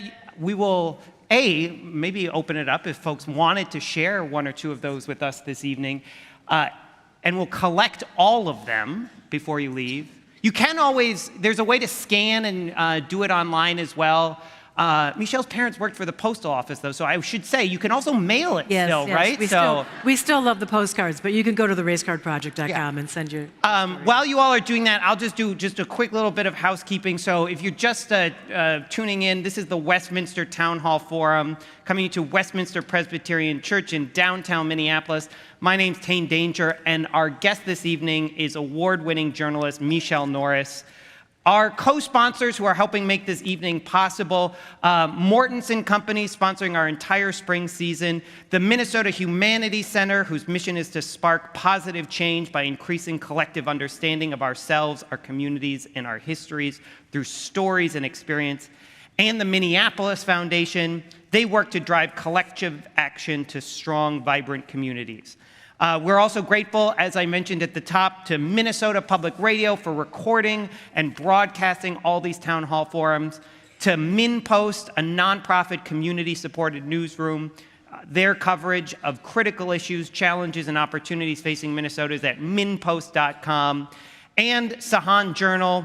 You can join Sahan Journal and NPR News February 8th for a live, free community conversation, immigration, beyond the border. Learn more and see their coverage at sahanjournal.com. Ms. Norris will be signing copies of the book, which is for sale from Next Chapter Books, outside when we are finished here tonight. David's here. He's got one of the microphones. So if you are so moved that you would like to actually get up and ask your question into the microphone, we love hearing your voices and or sharing a story, a 6-word story that you have. Please, you can line up here. I know that, don't be intimidated. We're very friendly. And everyone here will be very glad that you did that. So we've got a microphone here and a microphone here. Mary and David will help with those. And then meanwhile, our ushers are bringing the rest of the questions forward to our collectors up here. So yes, please start lining up, and we'll do it that way. I'll ask. You alluded in a couple of ways to the story of the Race Card Project early on here in Minneapolis with the park at MLK Park, and I'm wondering if you can just maybe say, kind of fill out the tail end of that story of why you think that telling these stories helped make the actual public policy problem there easier to tackle. Because people got in opposing camps and just kind of folded their arms. And then you were talking about not necessarily neighbors, but you were talking about those people. And when they came together and actually got to talk about that, one of the things they learned is that, some of the older black residents who came to Minneapolis, often from the South, dogs, the idea that you would bring dogs in particular to the park. They still remember when dogs and hoses were turned on protesters in the South. That it was a chance to talk it through in a way. And I think the stories, the personal stories, made it easier for them to talk about sort of the big policy issues. And something beautiful came out of that. If you've ever been to that park, they decided to go all in, and they created the most beautiful park for kids. Mm-hmm. The jungle gym that you climb on, that kids, hang on, it looks like the Edmund Pettus Bridge. It actually is the architecture of the Edmund Pettus Bridge. The little climbing wall that kids climb, they're climbing the mountaintop that Dr. King talked about. The little choo-choo train that you often see at kids' parks, it talks about, I think his first name was Elijah McCoy. You've heard the phrase, the real McCoy. It was basically because a man of color invented this very particular piece on a steam engine that allowed oil drip to, capture the oil. I'm not even going to pretend like I understand exactly how it works. But it was so efficient that was the phrase, the real McCoy. Everybody wanted this equipment, this piece of equipment that the black guy made, that he held the patent for. So something really beautiful came out of that. I don't think Michele would say this for herself. Another piece of that park is that the steps that take children up onto the playground is a series of books that are written by African-American authors, W.E.B. Du Bois, Maya Angelou, and Michele Norris. Okay. Right here, do you mind saying your name? And yes, thank you. Hi, Michele. My name is Sharon Steinhoff-Smith. I'm from New Prague. And my question is, do you feel the media is at all complicit in keeping the discussion of race on a soundbite level? I do, and I don't take pleasure in saying that. I do. Part of it is a function of time. To have a really deep, the most productive conversations about race in America are usually the ones that you don't hear. They don't take place in newsrooms. Maybe they take place in forums like this, but they usually happen at a table somewhere. They're at the edge of a soccer field. They're in a church basement. They're over a plate of something somewhere. They're in a tavern. They're in a sports center.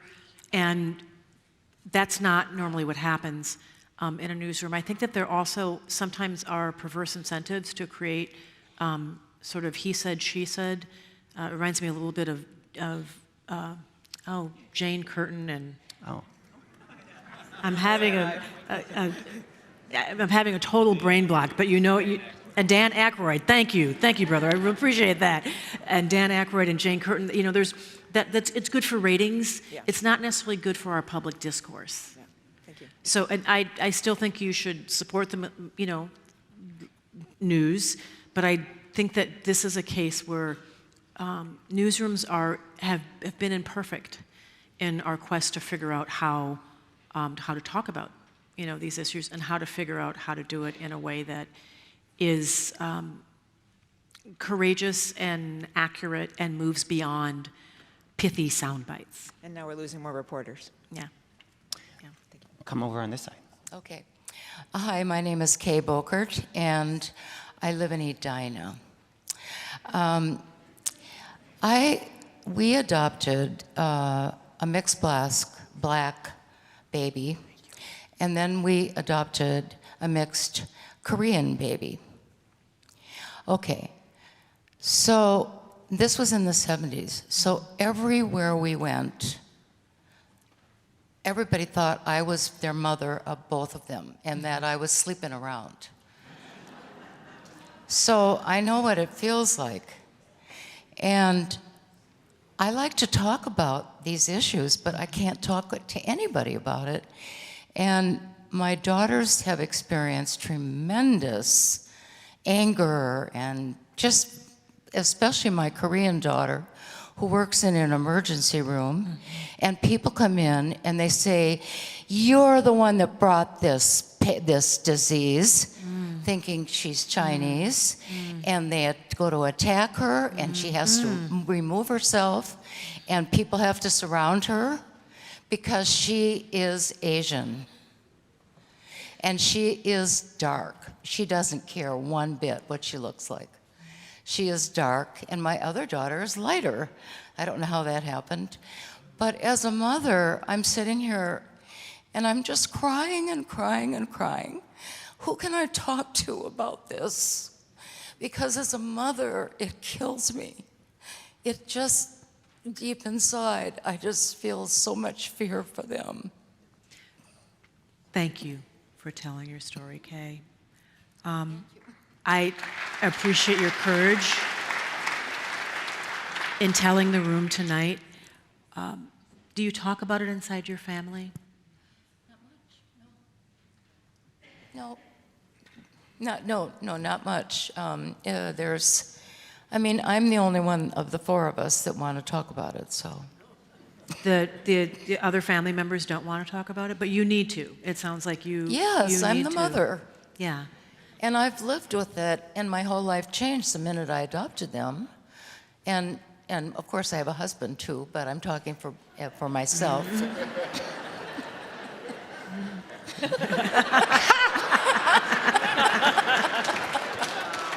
Hi. But, people will say, oh, they'll be okay, they'll be safe. Or they don't want to. I can't talk about it even with some of my best friends. Yeah.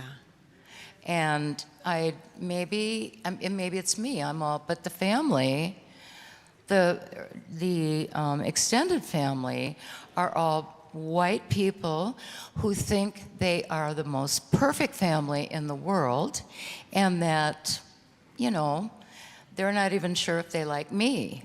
So, but they do like our girls. Yeah. You know, I hope you find a space where you can talk about it. Thank you. I do, and I hope actually in some humble way that this book helps create those spaces. I tell the story now of a friend of mine who had an early copy of the book, and they went away for a weekend with a family, and her sons are in relationships that are across either racial or cultural or religious lines. So everybody's kind of crossed a line in some way. And she left the book on the table all weekend. And people kept picking it up and having discussions based on, because the book is unusual. Yeah. It's not a traditional book. There's all kinds of little stories, big stories, essays, photos, and so you can just kind of pick it up and, you know, it's okay to be Black Promise. I wasn't racist until BLM rioted. Okay, that's the beginning of a conversation, right? Often ashamed of being a white male, proud to be a slave's descendant. I mean, any one of these pages you pick up. So I kind of feel like this is kind of like a little bunker bomb that you can, you know, leave and maybe will help kickstart conversations. But I also hope, and I say this with total respect, and I'm not telling you how to live your life, but sometimes it's hard for us, and particularly, and sorry if I'm saying something that's gendered, but it's sometimes hard for us as women to say what we need. And if you need to talk about it, it's okay to say that. Like, you all might not want to talk about this, but I need to talk about it. And because I'm thinking about the world I want my babies to inherit, you know, and I'm thinking about the path that I want them to lead. And it's hard, you know, to say that. And listen, racial fatigue is real, and people are, I'm saying that people want to talk about race, but not everybody does. And not everybody knows how. Right. But if you turn it around and say, I have something that I want to talk about, and more often than not, when that happens, they're going to have something to say too. You know, they probably, and you might not like what they say, but they probably will have an observation or a place to say. And if it's not in your family, keep looking for that space, because I have a feeling there's someone out there, there's probably someone in this room who's going to approach you afterwards and say, here's my number. Yeah. I'm happy to talk to you about it. I have a few friends in your audience, so I'm sure I'll... But thank you for your courage in coming up to the mic. Yes, I got it. Thank you. We got a few more folks lined up here, and I do have some questions on cards, but yes, please go ahead. My name is Karen Steinhoff, and I'm from New Prague. My question is, in the time that you've been studying this, do you see any commonalities or parallels in how women talk about race versus how men talk about race? I see more cards from women than men. Why do you think that is? Why do you think that is? I don't know. I don't know. I'm not certain about that. Okay. I see more women than men. I see more women send in photos than men do. Now that I've written the book, I can go into the archive and start looking at things like that and sort of looking at patterns. It's one of the things that I do want to understand. I do see age differences. So younger people tend to talk about what they think. Older people who've lived a little bit, tend to talk about their lives, tend to talk about what they remember, what they've seen, what they have experienced. But yeah, I accept the assignment. Yeah, good deal. Let me know how that works out. Thank you. Thank you. Okay, we got... Hi, my name is Bill Engelhart, and I'm also a Washburn Miller. So, oh, hey. And it looks like a lot of them are in the room tonight. yeah, so I teach at a diverse high school in the Twin Cities. And what I've noticed over the last several years is that, like, at least from my vantage, it seems like the space has become a little safer to maybe vent the hurt and the anger. But then it seems like we're in this space now, and I wonder how the process begins to start the healing. Healing takes time. It really does take time. You can't rush it.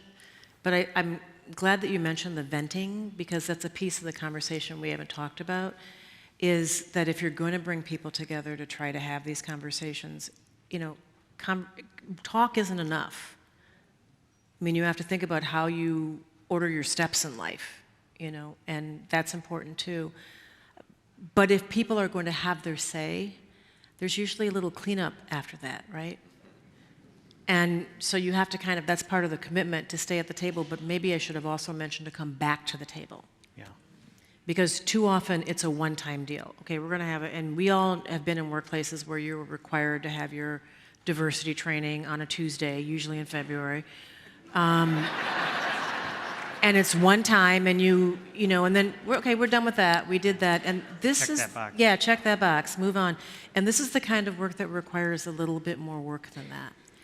I'm glad you mentioned young people also, because the other thing that I have observed, if I can share this, and I write about this at the end of the book, is we make an assumption that it's going to be easier for young people to travel this path.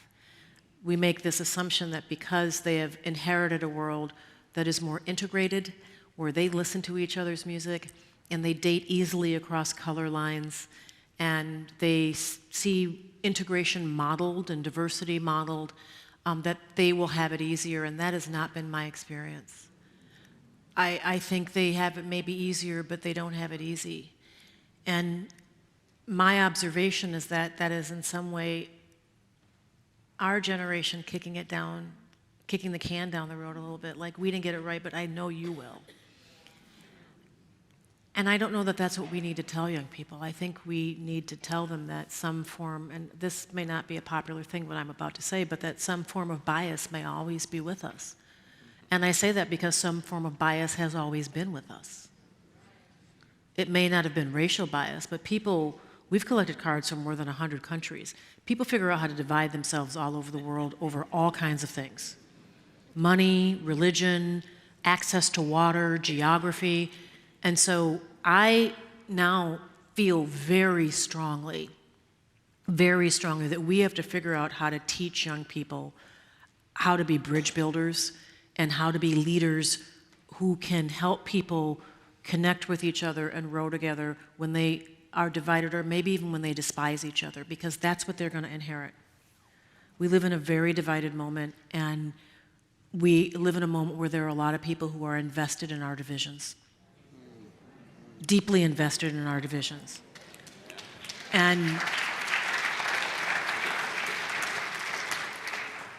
And this is a skill to deal with people who don't do, and ask anybody who's a manager in this room, you know what I'm talking about. You know what I'm talking about. The divisions that we see, whether they're political, whether they're cultural, they show up in the workplace. You probably hear them in the teacher's lounge. You probably see it in the lunchroom at school. And in a workplace setting, it affects productivity, it affects our GDP, it affects our military readiness. This actually is something that is tearing the fabric of our country apart. And so we need a generation of leaders that, and I'm not talking about bringing people together on common ground, I'm talking about assuming that there probably is going to be a division in your workplace. And I know this because we do work in corporate settings, we do work on campuses, we've been to like large and small factories, and it's a problem there. If people don't trust each other, if people don't talk to each other, it means that something is wrong with the culture inside the factory, for instance, and that affects how productive you are. That affects whether you're able to meet your deliverable, right? If everybody is, coming to work with their fist balled up and their jaw tight. So I think it's a skill that we need to actually acknowledge and elevate. I mean, I wish that there was something akin to a Nobel Prize for people who actually could bring people together and help them work across division. I think it's that important. And it's a message that we need to give to young people. We have time for one more question over here, I believe, so. Well, why don't you both ask the question and I'll try to answer them, Okay. because I'm not going to leave you out. Sorry, yeah. I'm not going to leave you hanging. So my name is Marquise Bowie, and I represent from inside the George Floyd Square. And my question is, how do we challenge, I'd say, our good-intended white allies that want to come and look but not really be involved? Okay, we're going to take the second question and I'll answer them both at once, if that's okay. Mine isn't a question, it's an encouragement. You mentioned something about doing a national TV show on this subject of speaking out about race. I'm terrified that our history is being not taught anymore, because we have governors of states and other politicians who are bearing our history of slavery.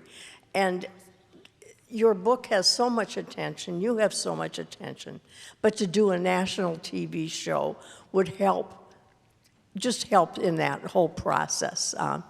Because if we forget our history, it's all over. Yeah. Thank you. Thank you. Thank you for your observation. Did I mention a national TV show? I don't know. I don't think you did. It sounds like a good idea, but thank you very much for your observation, and thank you very much for your question about allyship. Allyship is a verb, and I think we usually see it as a noun instead of a verb. And I think that's the answer, is figuring out if you want to be an ally, what can you do? That doesn't necessarily mean that and it's going to be different for different people. Sometimes being an ally is listening to somebody. Sometimes being an ally is figuring out how to make space for somebody else. That's really important, how to make space for someone else who's not speaking up, who doesn't have a voice. Sometimes it's being curious enough to understand a world outside your own. So if you're going to George Floyd Square, maybe you're a little bit curious about the people who live there. Maybe you want to learn about the restricted covenants in that community. Maybe you want to learn a little bit more about the schools don't look the same. Why don't they look the same? The housing stock is different here. Why is the housing, because oftentimes we think that these things happen and it's just anaerobic. The composition of this neighborhood looks like this because it just kind of happened. No, it didn't just kind of happen. It usually was a series of policy decisions about who gets mortgages and who gets access. And so educating yourself. And that's, your question, your observation were almost in conversation with each other, because part of removing our history is trying to keep us from being informed and to try to close off, those avenues. So figuring out if you want to be an ally, if you want to be an observer, I think that curiosity is a superpower. I agree with that. I know we are way over on time, but I promise. If you ask quickly, and quickly. So, Mary, I'm from Minneapolis. So I have a question. It feels like sometimes we're going back in time with all this anti-DEI legislation, overturning Roe v. Wade. How do you address that? And also, I feel like in Minneapolis we live in a bubble, and people don't realize what's going on in Gaza is the same thing that happened to Native Americans, and the same thing, it feels like a modern day apartheid. How do you have this conversation with white Americans specifically? Okay, we're going to take that, and then Sandra, we're going to hear from you, because I'll do the same thing on this side. Okay. So this may not seem related, but it is. So first of all, my name is Sandra Richardson. I'm from South Minneapolis, and I'm the co-chair of the Reverend Dr. Martin Luther King Jr. Legacy Council. And that council, that committee is the group that pushed for the denial of the dog park in Martin Luther King Jr. Park, and even more importantly, the creation of that playground. And I have to lift up first, there are a number of elders in the audience here tonight who led that fight, and so including my mother, who wants to know if your mother is here, and several others. I know I saw Miss Liz, I saw Miss Sandra, I saw several others, and I also need to lift up your auntie. Yeah. My aunt Doris Christopher, yes. Miss Doris, because not only was she a community organizer, but she also was a person who really made it clear that in addition to being against something and getting what you want, you gotta have a vision for what you want to have in its place. Because that was a very painful part, division in our community with people across the color line who had worked together before.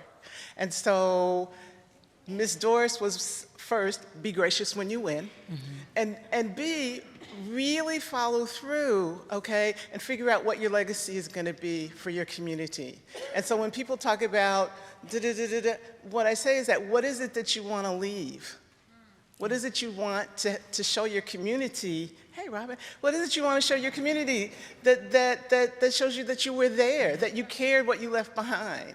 And Miss Doris just recently passed, less than a month ago, and I just need to raise her up as a person who really led, showing us that vision what you want to leave behind. And she's the reason that the Race Card Project came here. Thank you so much. You spoke at her funeral eloquently. Yes. And my Aunt Doris and my mother, who couldn't be here tonight, who's listening and watching right now, they both taught me something important also. Hi, Mom.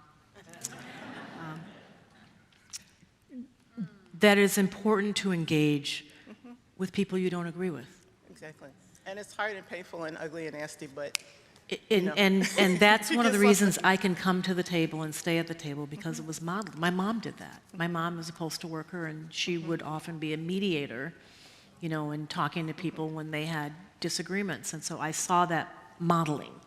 I saw that modeled in my life. So thank you for bringing Aunt Doris in the room. We just lost her. Yep. And she would definitely be here tonight, and she would be fly as the day is long. You would recognize her. She would definitely represent if she was here. And she might fuss at me for wearing trousers. But as to the other question, how do you have conversations about what's happening in the Middle East? Carefully, but it doesn't mean that you avoid them, because it's tough to have. It's very difficult to talk about. But you figure out, how to do it, and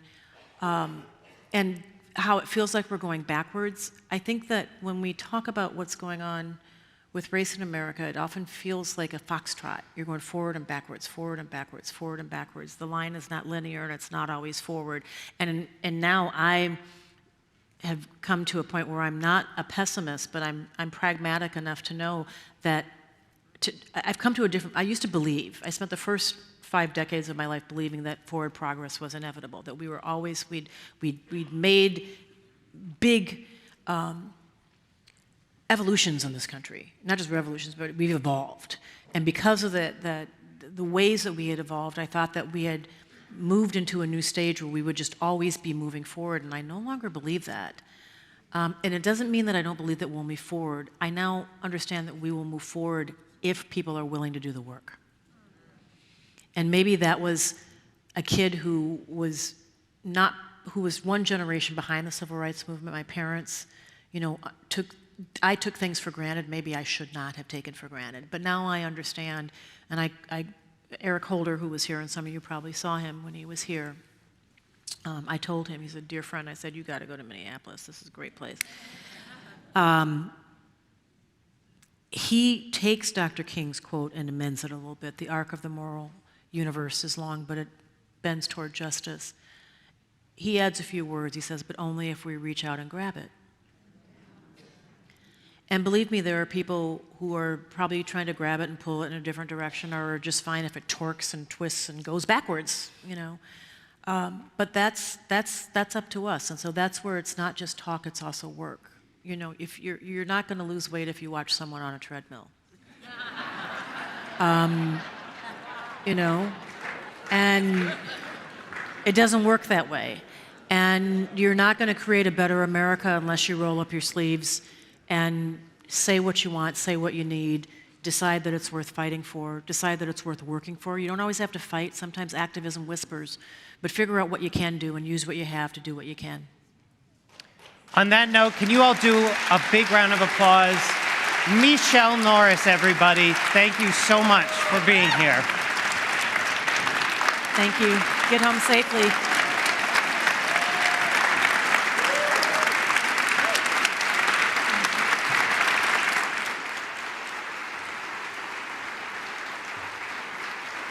Thank you all so much for being here at the Westminster Town Hall Forum tonight. We invite you all. We have our amazing Breads and Spreads reception that is happening in Westminster Hall. It is free. It is open. Take Michele's charge and join us for continued conversation there.